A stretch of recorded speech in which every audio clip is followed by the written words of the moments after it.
administration-funded flights to Georgia from New York, where he then hunted down Laken Riley.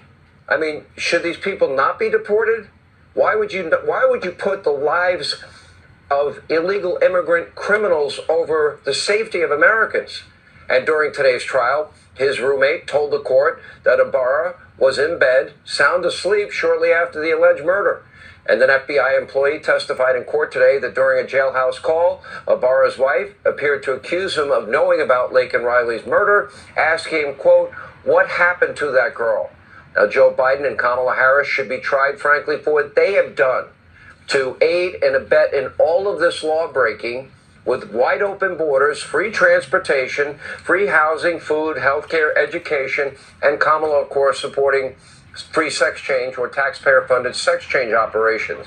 But I don't support the weaponization of justice like they do.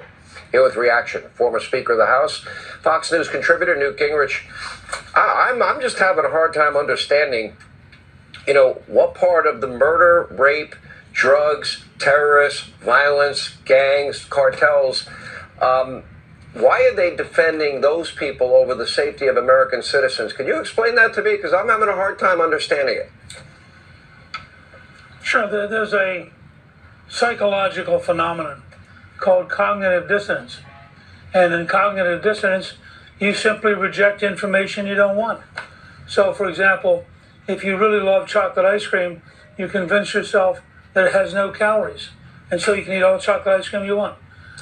You're dealing with people who have, over the last 60 years, developed an anti-American model, used it to dominate the major universities, then to dominate the newsrooms, then to infiltrate the bureaucracies. And these people have clear models. They're very anti-American. They want a weaker America. They want to drown those of us who represent traditional America with people who have no idea what America is all about. And they're very militant about it. And so they start from that perspective. President Trump has a simple challenge. The American people will rally if you start methodically with criminals, with people who came out of jails. The first 600,000 or 1 million that you're going to deport are pretty obvious and very hard to argue against. And what you want to do is crowd the people who are nuts into defending, let's keep the rapist in town. Let's keep the murderers in town. They can't defend that. That just makes them look silly and isolated. I remember I had a front row seat. I got to MC the night you became Speaker. I would argue that in my lifetime, there have been 3 waves of real conservative change in this country. The first would be Ronald Reagan. The second would be the Gingrich Revolution. Before you even became Speaker, Time and Newsweek had some version of the Gingrich that stole Christmas and broke Tiny Tim's crutch, before you even got it done. And you said at the time, I am a genuine revolutionary. That's what you said. I don't know if you recall that. You did say it. And by the time you left being Speaker, you balanced the budget 4 times in a row, and it's the last time in history it's been balanced. Now we have a chance to actually do what conservatives often say they want to do. How does Trump get to the point where he will be successful?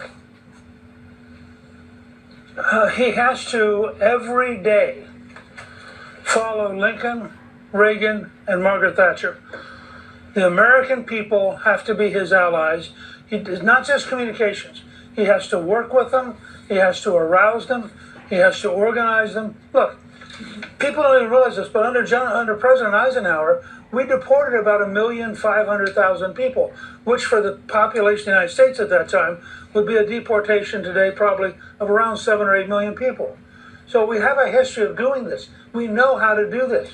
And I think on every issue, whether it's the tax cuts, regulatory reform, this new commission, the DOGE Commission on cutting out spending, or it's controlling the border and getting people out of this country who are dangerous, on every issue, the number one job of the Trump administration is to work with the American people. Reagan used to say it perfectly. His job was to turn up the light for the American people so they would turn up the heat on Congress. The only way you win this fight is to win the public relations side. Margaret Thatcher said once, first you win the argument, then you win the vote. On this issue, it's pretty straightforward. Do you really believe somebody who has broken the law to come to the United States and has been consistently breaking the law ever since they've been here deserves to be in the U.S., do the right thing the right way, and do not deserve to be threatened by having criminals in their neighborhoods? I think this is an argument we will win, but we have to make the argument. We have to make the argument for that, for law and order. We have to make the argument on so many issues to get the economy back on track, to make the argument for energy dominance, to make the argument for a America that is strong and stronger than all of our adversaries. Peace through strength. Newt Gingrich, thank you. All right, we are still over 2 months away from the end of the Biden administration, but it's clear that world leaders, they're ready to move on. In the latest group photo from the APEC conference this weekend, Biden was seen standing pretty awkwardly all the way there in the back, while Chinese President Xi was right up there in the center in the front. And a theme that was present all throughout the trip, with some describing Biden's presence as kind of an afterthought, it's really easy to understand why. Take a look at this bizarre moment where Biden seemingly, not the first time, but again, wandered off towards the rainforest. I'm not making it up. Take a look. Scary.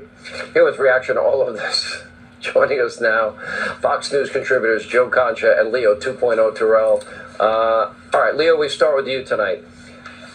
I really think that this is a moment where Washington can be changed, the cancer rooted out, and we can change the trajectory of the country and get back to the simple principles of smaller government, greater freedom, and the American people in the end will love it. Am I wrong? No, you're absolutely right. And what you saw in that photograph was an embarrassment to America and an embarrassment to Joe Biden. Sean, this man is the lamest of all lame ducks. January 20th cannot come fast enough. I mean, what this guy was doing there, I don't even know. But he's building back Peru. He gave him $10 billion. And the problem is very simple. He doesn't have this cognitive skills to even serve as president. Sean, if he couldn't run for president, why is he at the international summit? Why is he at the international summit? And for those who claim that Joe Biden is still cognitively fit, if they were strapped to a polygraph machine, the machine would blow up. This country is craving for Donald Trump to take over. The whole world is laughing at America and Joe Biden. I want Joe Biden to go back to Delaware and hide for the next 60 days because he's hurting America. And any decision he makes right now just makes Donald Trump's job a lot harder. But the mandate, the popular vote, the electoral college, Trump has a mandate, and I guarantee you, this man is going to follow through and make America great again.